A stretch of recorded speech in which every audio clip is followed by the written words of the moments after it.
Assalamualaikum warahmatullahi wabarakatuh. Kenalkan, nama saya Wahyu Nur Slamet dengan nomor NPM 1821020313, prodi Hukum Tata Negara. Saya akan membahas UTS kali ini dengan video dengan dosen pengampu, yaitu Bapak dosen Agus Devrianto. Untuk soal yang pertama yaitu tentang ruang lingkup kajian sistem politik dan ketatanegaraan dalam Islam. Nah, menurut Ibnu Qayyim, politik adalah sesuatu kegiatan yang menjadi umat manusia mendekat kepada hidup, maslahat dan menjauhkan diri dari kerusakan. Nah, terdapat 5 kerangka konseptual dalam memahami makna politik. Yang pertama yaitu sebagian usaha warga negara dapat atau dalam membicarakan dan mewujudkan kebaikan bersama. Itu yang pertama. Yang kedua berkaitan dengan penyelenggaraan negara. Kemudian yang ketiga yaitu sebagai kegiatan yang diserahkan untuk mencari dan mempertahankan dalam masyarakat. Nah, yang keempat yaitu digunakan sebagai kegiatan yang berkaitan dengan perumusan dan pelaksanaan kebijakan umum.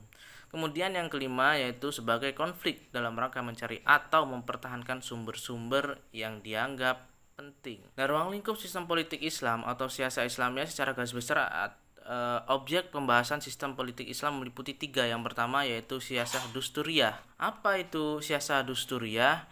Ruang lingkup dalam fikih siasah dusturiyah ini atau politik tata negara merupakan hubungan antara pemimpin di satu pihak dengan rakyatnya di pihak lain dan kelembagaan yang ada di dalam masyarakatnya.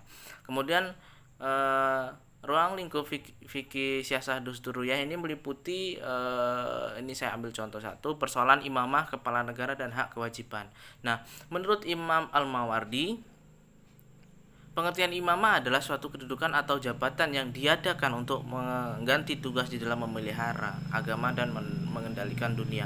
Nah, yang kedua yaitu siasah dauliyah. Apa itu siasah dauliyah? Nah, siasah dauliyah ini membicarakan tentang titik berat pembicaraan atau hukum tata negara adalah sekitar hubungan antar negara dan orang-orang yang mencakup dalam hukum internasional, tawanan perang dan diplomatik.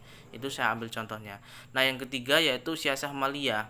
Nah, di dalam siasah maliyah ini dibicarakan berbagai cara yang harus diambil untuk mengharmonisasikan orang-orang kaya dan orang-orang miskin agar tidak terjadi kesenjangan. Dalam siasah maliyah ada berbagai hal yang menjadi pembahasan, antara lain persoalan hak milik, zakat, harta wakaf, perbajakan, dan bea cukai.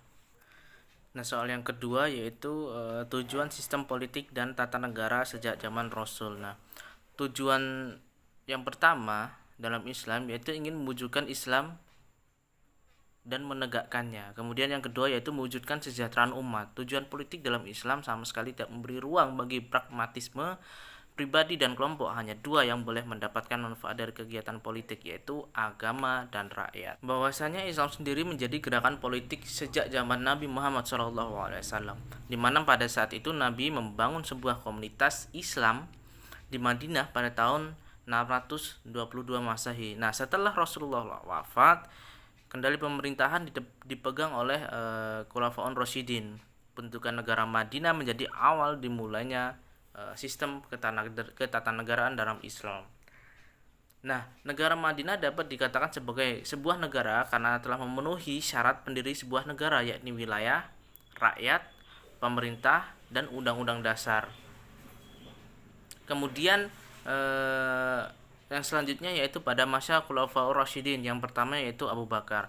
Setelah Nabi wafat, timbul permasalahan yang menyangkut siapa yang akan menggantikan beliau, karena sampai wafat Nabi tidak memberikan petunjuk tentang tata cara pengangkatan atau cara-cara penggantiannya. Nah, hal ini hampir membawa perpecahan antara kaum Muhajirin dan Ansor dengan perdebatan yang alot. Maka terpilihlah Abu Bakar sebagai khalifah yang menggantikan posisi Nabi. Kemudian pada masa Umar bin Khattab, secara prinsip Umar melanjutkan kebijakan yang ditempuh Abu Bakar. Namun pada masa Umar banyak terdapat permasalahan yang terjadi.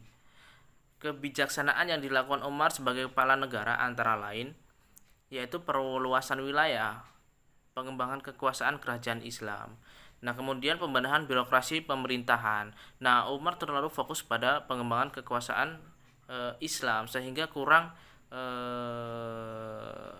memberikan tentang pemahaman-pemahaman tentang Islam. Kemudian yang selanjutnya yaitu masa Khalifah Utsman bin Affan. Utsman bin Affan adalah seorang pengusaha yang sukses dan banyak menyumbangkan hartanya untuk kepentingan Islam.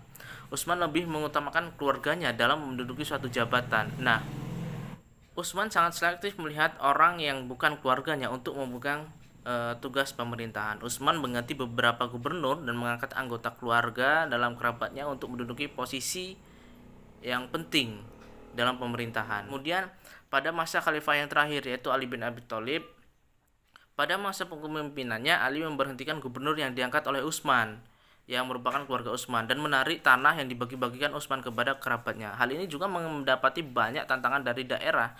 Di sisi lain penduduk Madinah pun tidak bulat selalu mendukung Ali. Kemudian yaitu pada masa ketatanegaraan pada Bani Umayyah. Setelah Ali maka terjadi dualisme kepemimpinan dalam Islam. Nah, di masa ini muncul diwan-diwan, di antara lain Dewan Al-Jun yaitu militer, kemudian Dewan Al-Kharaj yaitu perpajakan dan keuangan, kemudian Dewan Al-Rasyil yaitu surat menyurat, dan Dewan Al-Khatam yaitu arsip dan dokumentasi negara. Kemudian Dewan Al-Bari pelayanan pos dan registrasi penduduk. Bani Umayyah hancur, kemudian muncullah satu lagi yaitu Bani Abbasiyah. Nah, Bani Abbasiyah ini mempunyai aspeknya sendiri. Yang pertama yaitu aspek khalifah. Bani Abbasiyah ini mempersatukan kekuasaan agama dan politik. Khalifah memerintah berdasarkan mandat dari Tuhan dan bukan pilihan rakyat. Oleh karena itu, kekuasaannya adalah suci dan mutlak, harus dipatuhi oleh umat. Kemudian yaitu aspek wizaroh. Nah, aspek wizaroh ini adalah salah satu aspek dalam kenegaraan yang membantu tugas kepala negara. Kemudian soal yang terakhir yaitu soal yang ketiga, sebutkan dan jelaskan ayat-ayat Al-Quran tentang sumber politik Islam. Nah, saya akan menjawab soal ini. Baik, akidah Islam bersifat komprehensif dan menyeluruh. Ia berbeda dari semua umat karena konsepsinya tentang ubudiyah. Umat Islam meyakini bahwa Allah Maha Esa dan meyakini bahwasannya Allah meliputi setiap gerak manusia dalam semua urusan. Dia adalah pencipta, pemberi rezeki kepada hambanya. Dia juga pembuat undang-undang untuk mereka menyangkut semua aspek kehidupan. Islam tidak membatasi ubudiyah kepada Allah, hanya menyangkut aspek spiritual belaka, sementara aspek kehidupan lainnya ditujukan kepada selain Allah. Misal, pemikiran yang memisahkan agama dari negara seperti ini merupakan suatu kebatilan yang harus kita lenyapkan, yang harus dilenyapkan.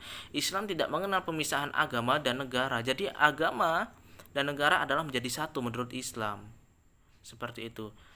Quran Surat Al-An'am ayat 136 yang artinya, dan mereka mempersekutukan bagi Allah satu bagian dari tanaman dan ternak yang telah diciptakan Allah.